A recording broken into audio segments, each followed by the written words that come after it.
A paz do Senhor, meus irmãos, é com muita alegria que estamos aqui para ministrar a lição 13 do dia 29/3.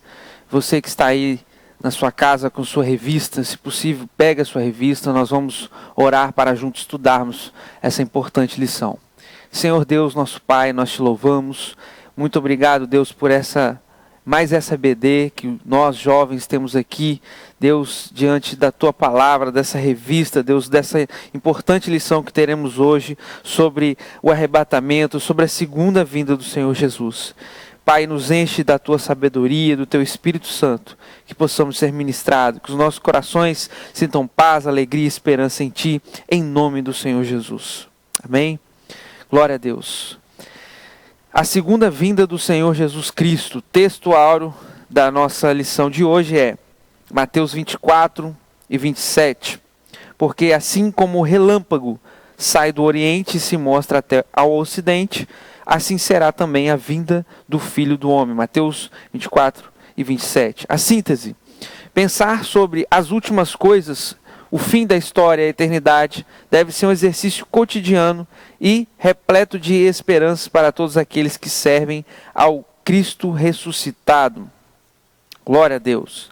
Nós temos aqui a incumbência de mostrar para você nessa manhã a centralidade do conceito da ressurreição para a fé cristã, apresentar os pressupostos bíblicos básicos sobre o arrebatamento e refletir a respeito do nosso estado eterno no céu.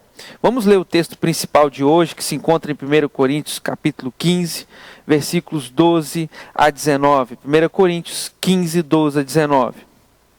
Vamos acompanhar na revista? Ora, se se prega que Cristo ressuscitou dos mortos, como dizem alguns dentre vós que não há ressurreição de mortos? E se não há ressurreição de mortos, também Cristo não ressuscitou. E se Cristo não ressuscitou, logo é vã a nossa pregação e é também vã a nossa fé, ou a vossa fé. E assim somos também considerados como falsa testemunha de Deus, pois testificamos de Deus que ressuscitou a Cristo, ao qual, porém, não ressuscitou, se na verdade os mortos não ressuscitam. Porque se os mortos não ressuscitam, também Cristo não ressuscitou.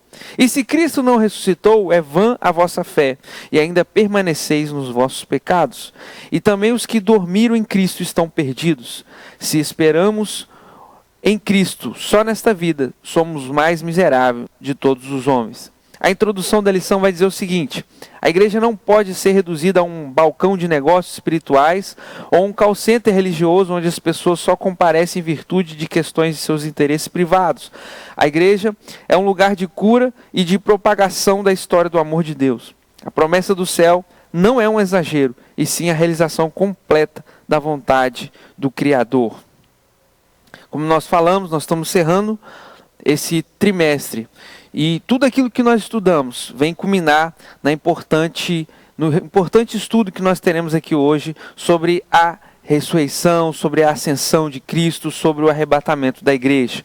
Nós vamos começar então, tópico 1, sua ressurreição e ascensão. Primeiro, a vitória mais importante. A centralidade da fé cristã encontra-se no evento da ressurreição, 1 Coríntios 15, 14.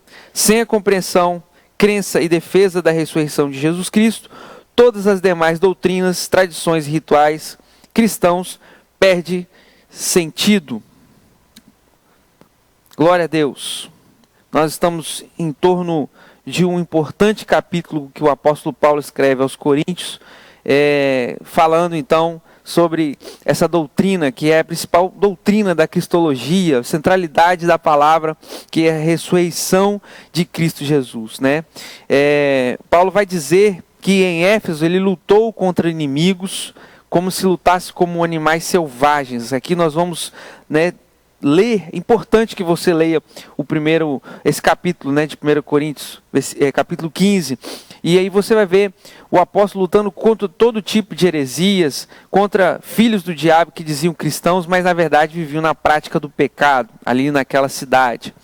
E qual é a motivação que levou Paulo a se sacrificar tanto? Qual foi o motivo que ele pagou esse alto preço para levar o evangelho? A motivação dele é que Cristo morreu e ressuscitou. Nós não estamos reunidos nessa manhã, né, através das redes sociais, em volta dos nossos próprios interesses. Se nós sentamos hoje para participar da CBD, né, de tirar um tempo de compromisso sério com Deus, é porque realmente nós temos uma motivação que não são as coisas desse mundo, né?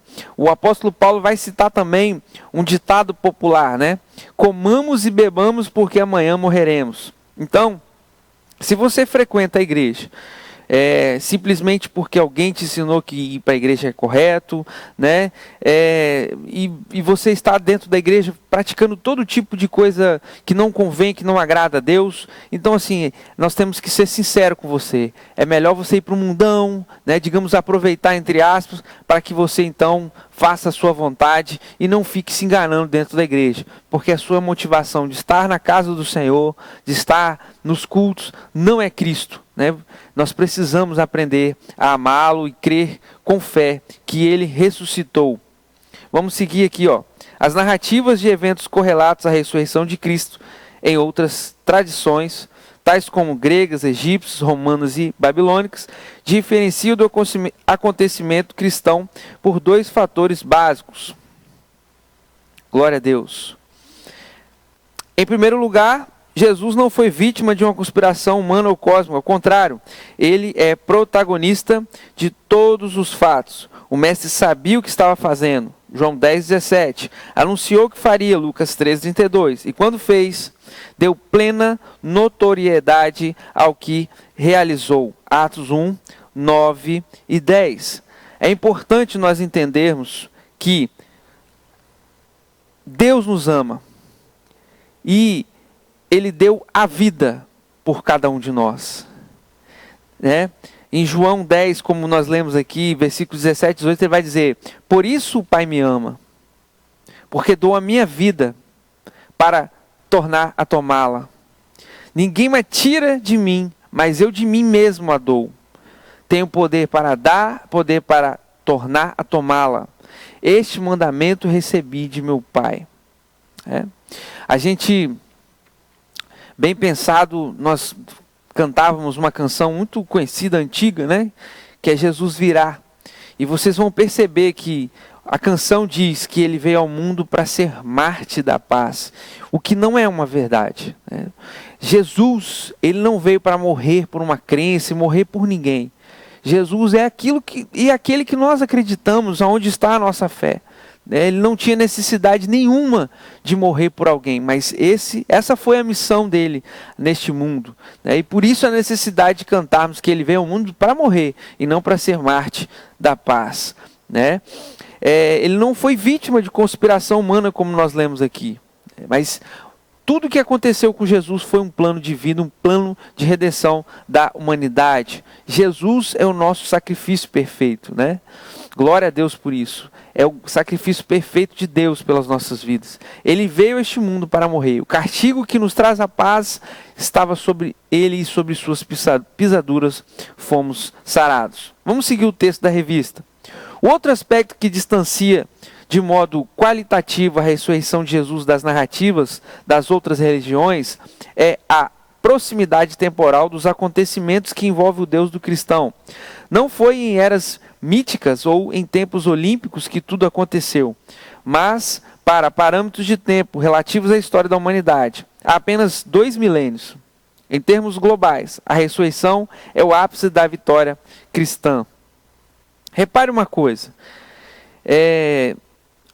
a pessoa pode ser incrédula, né? Um incrédulo, do mais grau possível.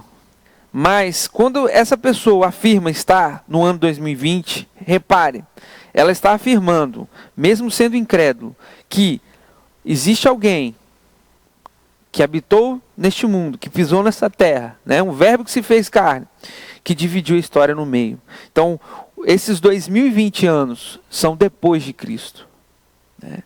Então, quando uma pessoa que é ateu afirma isso, ele já está dizendo que ele entende que existiu alguém na história em que dividiu todas as coisas que acontecer. E Deus amou o mundo de tal maneira, essa é a verdade, que deu o seu Filho unigênito para que todo aquele que nele crê não pereça, mas tenha a vida eterna. Jesus Cristo nasceu e ressuscitou, e esse foi o plano maravilhoso. Essa é a história mais linda da humanidade que nós estamos lendo aqui. E como nós falamos aqui, em termos globais, a ressurreição é o ápice da vitória cristã. É o ápice. Não existiu antes e nem existirá depois acontecimento tão relevante para a fé cristã como o fato de Jesus ter ressuscitado dos mortos. A revelação de que o império das trevas foi de fato derrotado tornou-se inquestionável na cruz do Calvário. Colossenses 2, de 13 a 15. Mas foi quando a pedra do túmulo moveu-se, domingo pela manhã, que a humanidade teve certeza da vitória eterna. O apóstolo, ele vai iniciar o capítulo 15 que nós lemos aqui, de 1 Coríntios, fazendo um documentário a respeito da veracidade da ressurreição de Cristo. Que ele apareceu a Pedro, que ele apareceu depois aos 12 apóstolos, apareceu de uma só vez a mais de 500 seguidores, apareceu a Tiago, e a todos os apóstolos, e ele fala assim, por último apareceu a mim, e ele vai dizer, nos versículos 55 e 57, onde está a morte o teu aguilhão? Onde está o inferno a tua vitória? Onde está o poder da morte? E ele nos dá fatos que comprovam, que foram afirmados por diversas pessoas, em lugares e espaços, em tempos diferentes, que Jesus de fato foi o único que morreu e ressuscitou ao terceiro dia, não há outro. Nós podemos descansar nessa palavra. Ele é Deus, Ele morreu e ressuscitou por cada um de nós. O tópico 2 aí, a ressurreição como pilar da fé cristã. Vamos ler todo o tópico? Em um de seus textos mais importantes sobre a questão da ressurreição de Jesus, Paulo afirma em 1 Coríntios 15, de 12 a 24, a centralidade deste acontecimento para a fé evangélica. Desta maneira, nosso esforço evangelístico não deve concentrar-se em anunciar títulos de igrejas ou ministério, e sim no amor de Deus revelado através da obra da ressurreição. Na hierarquia dos processos educativos e proclamativos, a mensagem sobre o Cristo ressuscitado deve ocupar lugar de destaque. Hebreus 6 e 2. Olha só que interessante esse subtópico. Ele nos faz analisar em que nós temos colocado a nossa fé. A nossa fé se baseia em quê? Qual é o pilar da nossa vida espiritual? E eu quero te perguntar que você faça essa análise. Você é capaz de mudar o seu humor, ficar fraco na igreja por um fato, às vezes, que acontece tão simples, tão pequeno? Qual que é o seu foco? O seu foco é agradar as pessoas, é relacionamento, você chegou num ponto que o seu título, o seu ministério está acima de todas as coisas.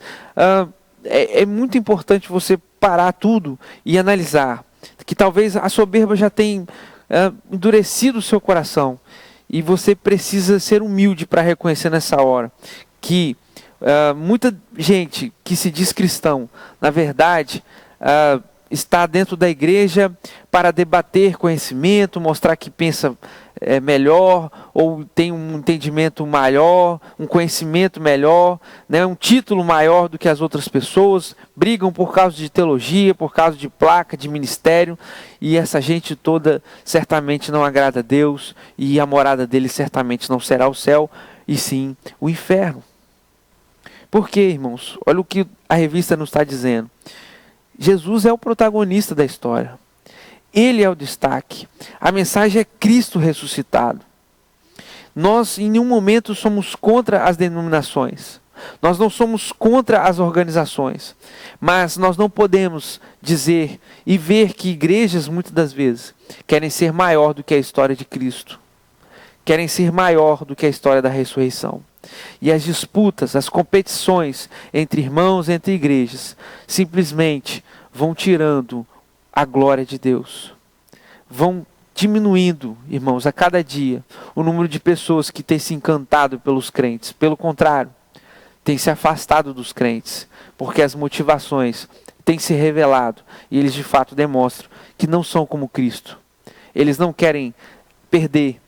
Eles não querem se humilhar. Mas eles querem sempre estar por cima. Eles sempre querem ter vantagem sobre as pessoas. Eles não querem carregar os mais fracos. Mas eles querem simplesmente glória para si mesmo. Né? E foi exatamente isso que aconteceu com Lúcifer, né? No céu. Então, assim como nós vemos hoje igrejas passando por isso, como nós começamos aqui a nossa revista, nós lemos, né, que a igreja não pode ser reduzida a um balcão de negócio ou um call center religioso, porque é o que mais existe hoje, é uma infelicidade. A minoria dos crentes se humilham debaixo da mão poderosa de Deus, reconhecem seus pecados, choram pelos seus pecados, se preocupam com todas as pessoas da mesma forma, mas a maioria não. A maioria tem dado atenção maior aos mais ricos, aqueles que vão dar um bom retorno, né? E enfim, o capitalismo ele invadiu até mesmo o coração dos crentes em relação a quem eles vão evangelizar. É uma verdadeira tristeza, irmãos. Isso só mostra para cada um de nós que a nossa fé cristã não está baseada no verdadeiro evangelho de Cristo Jesus. 3. Vamos ler aí na revista. De volta para casa. A ascensão do Jesus ressuscitado ao céu é o último ato público do ministério do Salvador. Atos 1, de 2 a 11. A convicção de que vamos ser levados para morar eternamente no céu está associada a estes dois argumentos básicos. A promessa feita por Jesus, de Evangelho de João 14, de 1 a 4, e sua ida antes de nós para depois nos buscar, 2 Tessalonicenses 1, 6 e 7. O retorno de Jesus ao céu, uma vez ressuscitado, nada mais é do que a prova cabal de que ele alcançou o cumprimento pleno de sua missão de Salvador do mundo. Os discípulos, de olho em Jesus subindo aos céus, viu, né, Jesus sumindo nas nuvens e os anjos perguntando, né, homens galileus, por que estáis olhando para o céu?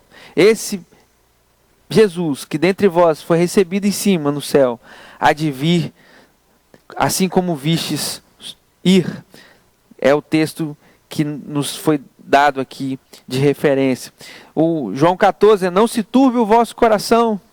Por que você está desesperado? Por que você está com medo das coisas que te cercam neste mundo, das notícias? Por que? Não se turbe o vosso coração, credes em Deus, credes também em mim. Na casa de meu pai há muitas moradas, se não fosse assim, eu vos teria dito, vou preparar um lugar. E quando eu for e vos preparar um lugar, virei outra vez e vos levarei para mim mesmo, para que onde eu estiver, estejais vós também. É o texto aqui de João 14. Jesus foi o único, irmãos. O único. Eu tenho certeza que viveu nessa terra e cumpriu plenamente a vontade de Deus. Ele ali na cruz disse, tetelestai, está consumado. Está consumado. Tudo que ele tinha que fazer, ele fez. A nossa dívida ele pagou, ele liquidou. Eu quero dizer para você que está me ouvindo nessa manhã, todo o contexto dessa revista, o título dessa lição está querendo nos mostrar o seguinte: quando todos pensavam que Jesus estava morto, quando o sentimento é que tudo tinha acabado, Jesus ressuscita e traz esperança para cada um de nós. E essa esperança, irmãos, ela precisa permanecer nos nossos corações. Nós não podemos ficar abatidos pelas notícias que nos chegam. Nós não podemos mudar o nosso humor por qualquer coisa.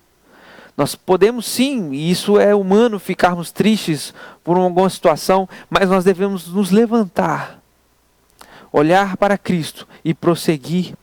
Eu quero te dizer, não desista, meu amigo, minha amiga, meu irmão, minha irmã, não desista. Se está difícil para você, foque em terminar bem. Não importa o quanto você começou bem, o que importa é que você precisa terminar bem. Então não desanime, continue. Não deixe a soberba te dominar, mas humilhe debaixo da mão poderosa, da potente mão de Deus, para que Ele te exalte no tempo dele, aqui nesse mundo, nós seremos humilhados e perseguidos por sermos cristãos. Nós falaremos isso mais à frente. Mas se Deus é por nós, dele virá a recompensa. E é desse jeito que nós queremos começar falando desse segundo tópico, o arrebatamento da igreja. Vamos lá? 1. Diz aí: os argumentos presentes nos evangelhos em favor do arrebatamento. Vamos ler todo o tópico? A promessa da vinda do Senhor Jesus para buscar sua igreja, antes de um colapso global, é um dos pilares da fé assembleana, conforme inclusive consta em nosso credo doutrinário.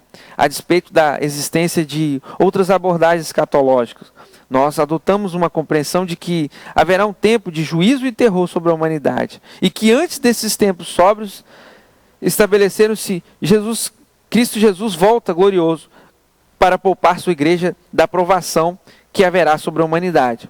Os evangelistas discutem a questão das últimas coisas a partir do discurso de Jesus. E aqui estão os textos, afirmando o caráter repentino e imprevisível da vinda do Senhor Jesus.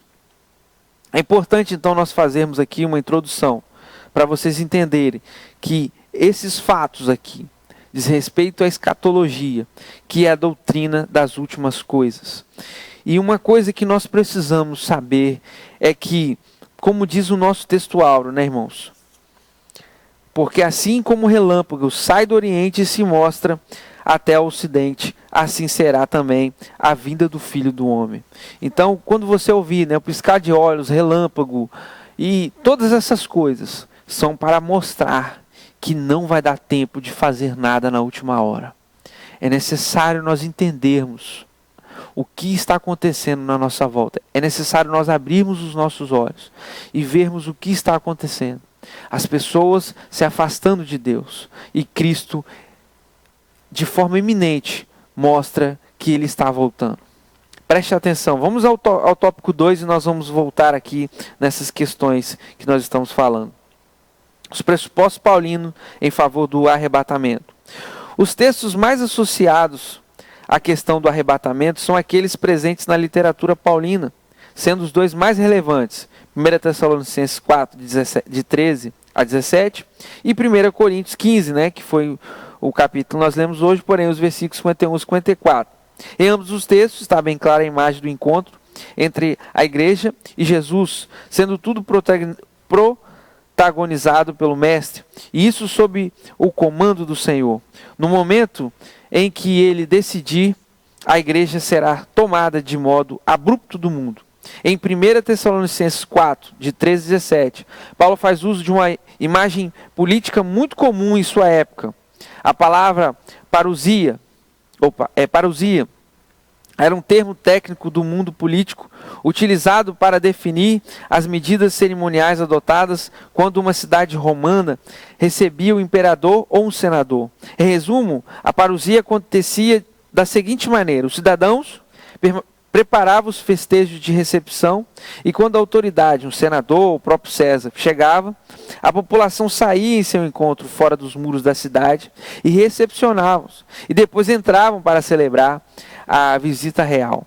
A parte realizada pela população quanto à recepção da personalidade visitante também possui um termo técnico, a pântesis. Este é o termo que o apóstolo Paulo utiliza em 1 Tessalonicenses 4,17 para falar a respeito do encontro com o Senhor.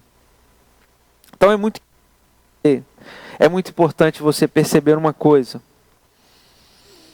O arrebatamento, ele foi foco, ele foi dado grande importância pelo apóstolo Paulo. E em todos os textos é frisado a rapidez com que vai acontecer essas coisas. Eu não quero aqui entrar nas discussões de quantas teologias tem a respeito da escatologia, não é isso que eu quero aqui nessa manhã com vocês, tá? Mas eu quero deixar bem claro que a Assembleia de Deus, nós cremos que o arrebatamento acontecerá antes da grande tribulação. né? Então, quando você ouve, às vezes o pastor não entende, ouve um pregador dizendo sobre pré-tribulacionista, é justamente isso, né? Pré-tribulacionista, que nós cremos que o arrebatamento vai ser antes da grande tribulação, tá? E quem vai participar do arrebatamento? Quais são as pessoas que vão participar? Os salvos. A Bíblia diz que primeiro, vamos ler 1 Tessalonicenses 4, 16 e 17? Porque o mesmo Senhor descerá do céu com alarido e com voz de arcanjo e com a trombeta de Deus. E os que morreram em Cristo ressuscitarão primeiro. Então, os salvos que morreram ressuscitarão primeiro. Depois nós, os que ficarmos vivos, seremos arrebatados juntamente com eles nas nuvens, a encontrar o Senhor nos ares, e assim estaremos sempre com o Senhor. Glória a Deus por isso. Então, o texto aqui vai nos dar tanto essa 1 Tessalonicenses, quanto o próprio texto que nós lemos aqui hoje, do capítulo 15 de 1 Coríntios, em que nós também lemos a respeito da volta de Cristo. Um outro sinal específico que Paulo cita, né, em 2 Tessalonicenses 2, que eu preciso que vocês entendam isso, é a apostasia, irmãos. Tá? Alguns interpretam a apostasia como uma revolta de todos contra Deus e seu domínio no mundo, né? Outros já vão acreditar que a apostasia é dentro da igreja. Eu queria dizer para vocês, irmãos, que não importa se é uma coisa ou outra, pode ser até as duas, mas nós estamos vivendo justamente tempos em que se pregar a palavra verdadeira de Deus é odiada pelas pessoas. A palavra que foi usada pelos profetas para confrontar os pecados da igreja, os pecados do povo de Deus por tantos e tantos anos. Hoje, os mesmos textos usados, acontecem as mesmas coisas que aconteceram com os profetas. As pessoas não amam a Deus. As pessoas querem, a cada dia, procurar uma forma de melhor viver nessa terra. Elas não têm fé. Elas não têm a esperança do arrebatamento. Elas não possuem isso. E às vezes eu estou falando com um aluno da EBD que também não parou para pensar nessas coisas. É frequentador da EBD. É membro da igreja. Trabalha em algum ministério. Mas ainda não percebeu que o coração dele não almeja o arrebatamento. Às vezes quando ele pensa no arrebatamento, ele pensa que ele precisa primeiro resolver alguma coisa. E é aí que mora o problema. É aí que revela que, na verdade, às vezes seu coração está aposto em relação a Deus. Por fim, eu quero dizer para vocês que tudo que nós estudamos nessa revista durante esse trimestre, sobre o sacrifício, regeneração, santificação, justificação, glorificação, mostra que nós fomos livres do pecado, livres do pecado. E nós teremos um corpo glorificado, porque só assim nós um dia teremos um relacionamento com Cristo, como nós lemos aqui. Para nós termos essa comunhão, para nós termos esse relacionamento com o Senhor, como as 10 virgens, como aquela história que Cristo contou, que nos mostra o quão é importante nos relacionarmos com Deus. Mostra que nós precisamos refletir mais sobre a volta de Jesus. Se nós não formos salvos, nós não vamos morar no céu. Se nós não formos salvos, nós não vamos ter o que o céu tem. Mas a nossa motivação, a nossa alegria, não é porque um dia nós vamos morar no céu, porque lá tem ruge de ouro, porque lá tem mais de cristal. Não. Mas nossa alegria é porque nós somos salvos para viver uma vida eterna com o Senhor nosso Deus. Amém? Glória a Deus por isso. E aí nós entramos aqui então em vida eterna, no último tópico da revista. Vida eterna com Cristo. Aí vai dizer o seguinte: salvos pelo amor a Deus e não pelo medo do inferno. Vamos ler tudo? O objetivo central do cristianismo é desenvolvermos um relacionamento contínuo e saudável com Jesus. E por consequência, com todos aqueles que reconhecem a soberania do Mestre. Por isso, uma vez acolhidos pelo amor de Deus e salvos por sua graça, viveremos eternamente com o Salvador. Nossa condição eterna tem causa e objetivos claros, e refletir sobre essas questões pode ajudar-nos a entender melhor sobre aquilo que é a vida eterna. Vivemos em tempos de pragmatismo religioso, isto é em um contexto histórico em que as pessoas estão muito mais interessadas em solucionar inquietações próprias, problemas particulares, do que refletir sobre a essência e fundamento da realidade que nos rodeia. Essa mentalidade também contaminou o mundo religioso e, por isso, testemunhamos muitas pessoas que estão dispostas a qualquer tipo de atitude ou comportamento, desde que seus objetivos imediatos sejam alcançados. Na verdade, muitas pessoas nem pensam no céu, estão muito bem em suas vidas medíocres e materialistas na terra. O que elas querem é ter a certeza de que não irão para o inferno. Interessante nós fazermos essa avaliação. Eu estou indo para a igreja para quê? Por que eu estou frequentando a Assembleia de Deus Marcas do Evangelho? Por que eu estou participando do ministério da igreja que eu pertenço? Qual que é o sentido disso? É porque é bonito ajudar as pessoas?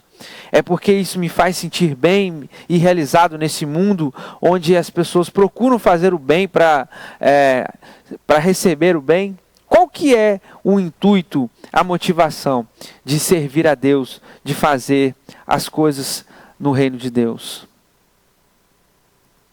Será que lá no fundo não existe um medo de ir para o inferno? E aí você faz algo não porque você ama a Deus, mas porque você tem medo de ir para o inferno? Na Bíblia nós temos histórias de pessoas, como a história de Marta e Maria, de pessoas que estão preocupadas com seus afazeres e coisas que são importantes, devemos fazer, não devemos deixar de fazer. Porém, esquecemos que o mais importante é adorar a Deus, é se relacionar com Deus. Então, nada impede você de seguir sua carreira, de você ter seu trabalho, de você ter seus relacionamentos. Mas, no topo da sua vida, a prioridade, a primazia de todas as coisas deve ser você buscar a se relacionar com Deus todos os dias da sua vida. Isso deve ser a prioridade. Isso prova que você adora e ama a Deus. Caso contrário, você estará provando que na verdade você está lutando porque você não quer ir ao inferno. E como você pode se relacionar com Deus? Nós já aprendemos que não há outra forma de relacionar com Cristo, com Deus, através daquilo que nós estamos fazendo aqui agora, de se deleitar diante da palavra dele, de dobrar os nossos joelhos, de jejuar. Essas três coisas que eu acabei de dizer, elas devem andar juntas.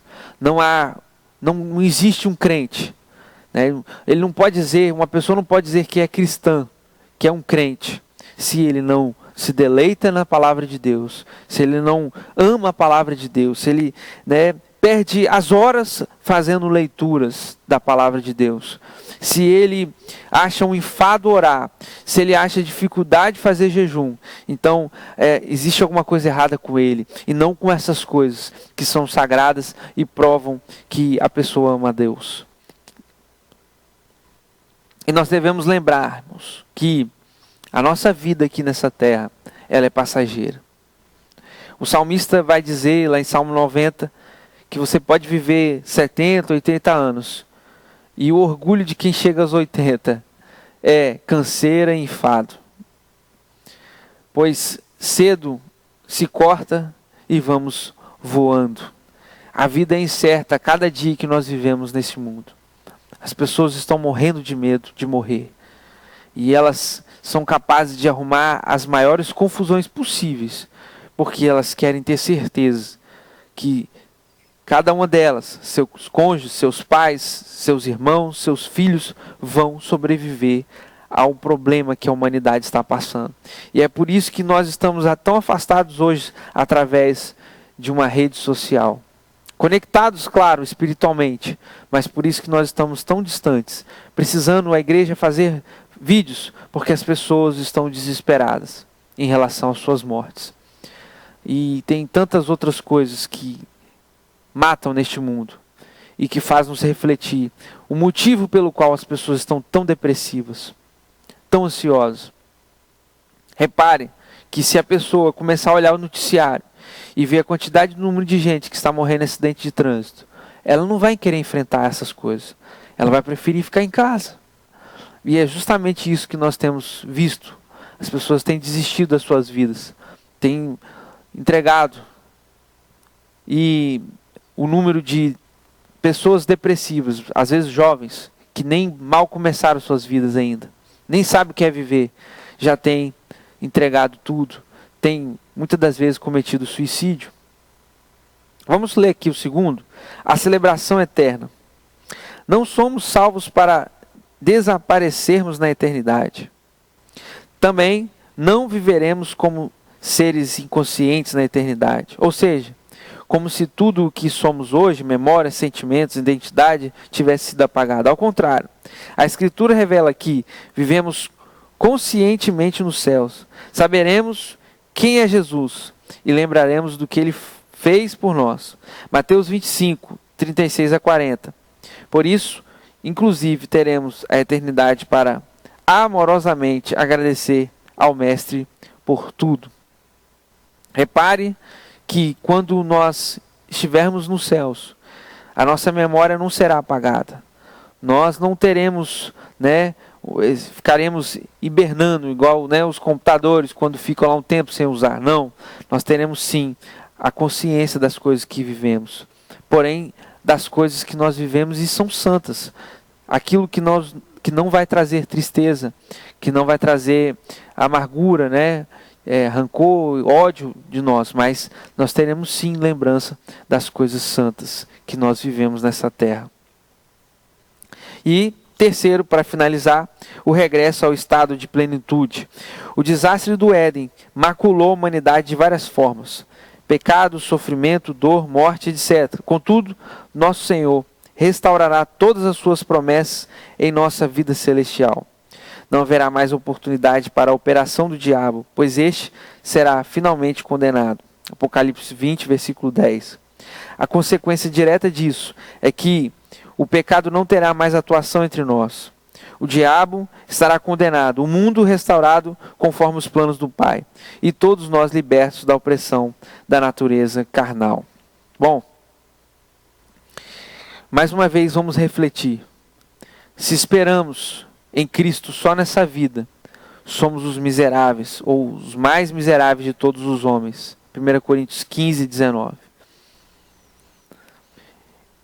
Pense no fato de que a eternidade terá início no momento em que a humanidade há de receber a recompensa final por todas as decisões tomadas nessa esfera terrena. Eu vou repetir. A eternidade terá início no momento em que a humanidade há de receber a recompensa final por todas as decisões tomadas nessa esfera terrena. E o que nós estamos fazendo? Nós temos refletido sobre o amanhã e a nossa esperança é Cristo, é a vinda de Cristo, ou nós estamos morrendo de medo de ir para o inferno e ter que enfrentar a possibilidade de encarar a consequência de todas as decisões erradas que tomamos. E quando Cristo voltar, você vai estar de que lado? Separado de Deus para ir ao inferno por todo sempre? Separado de Deus para ser lançado no lago de fogo? Ou você é realmente salvo? Você tem certeza que você ama a Deus? Você tem certeza da vida eterna e que estará para sempre ao lado de Cristo? O céu é ainda melhor, como diz o texto aqui, início falando do desastre do Éden. Certamente Adão e Eva tinham uma vida maravilhosa no jardim do Éden. Eu quero dizer para você, se você se encanta lendo aquelas histórias que estão escritas lá no livro de Gênesis, quero dizer para você, nessa manhã, que o céu é muito melhor. É muito melhor do que o jardim do Éden. Repara que Deus tem a capacidade, meus irmãos, de preparar para nós algo mais maravilhoso daquilo que Ele já fez. E as nossas vidas, a minha e a sua vida é prova disso. Eu tenho certeza que assim como eu tenho na minha vida eu olho para trás e vejo que apesar das decisões que tomei errado, apesar dos pecados que cometi, Cristo me salvou, Cristo me resgatou, e isso é maravilhoso. E é isso que Ele quer fazer com você nessa manhã. Ele quer que você sinta nojo do pecado. Ele quer que você sinta um desespero por não honrá-lo, por estar vivendo distante dEle e por não servi-lo, dando honras a Ele, dando glórias a Ele, mas muitas das vezes servindo para poder aparecer, para poder ter sua imagem diante das pessoas que você faz isso ou aquilo. Seria uma pena muito grande você olhar para dentro do seu coração e descobrir que isso é uma verdade. Você precisa mudar. Você precisa mudar. Você quer viver esse jardim do Éden muito melhor, que vai ser os céus? Vamos fazer essa análise com toda sinceridade nessa manhã. Por exemplo, nós podemos fazer uma análise se nós iremos viver nos céus ou com Cristo por toda uma eternidade. Como, por exemplo, em Filipenses 4, em Colossenses 3, vai dizer que nós devemos ocupar a nossa mente com todas as coisas que são de cima. E eu te pergunto, a nossa mente, a sua mente, tem se ocupado com as coisas de cima? As coisas que são santas, as coisas que são puras? Ou você percebe que o seu coração e a sua mente têm se ocupado das coisas dessa terra, das coisas impuras, das coisas que não agradam a Deus? Reflita sobre isso. Reflita sobre isso. Aonde está a sua mente? Aonde está o seu coração? Foi uma grande alegria estar com vocês nesse trimestre. Tenho certeza que também para o presbítero Jonatas, para o pastor Jefferson Viana. E nós queremos agradecer a sua presença aqui nessa manhã, durante esses mais de 40 minutos que estamos aqui juntos. Que você possa refletir sobre a sua vida. Aí onde você está, sentado nessa cadeira, nesse sofá. Não deixe que sua vida continue a mesma coisa. Seja sincero com você mesmo. E veja que a forma com que você tem comportado com os seus colegas na faculdade, a forma que você tem comportado com seus colegas no seu serviço, dentro da sua casa, não condize com o cristianismo, não condize com o verdadeiro evangelho. O seu coração certamente já endureceu. E você precisa que nessa manhã Deus haja com o Espírito Santo dele na sua vida. E é para isso que nós queremos orar. Nós queremos orar para que você se desperte e comece a falar de Jesus de forma apaixonada a partir de hoje. Que arda no seu peito, no seu coração, a esperança de passar uma eternidade com Cristo. Amém? Vamos orar?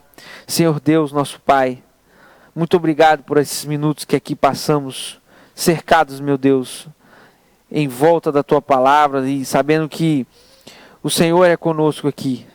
O Senhor é comigo e com cada um daqueles que estão ouvindo, Senhor, essa palavra nessa hora.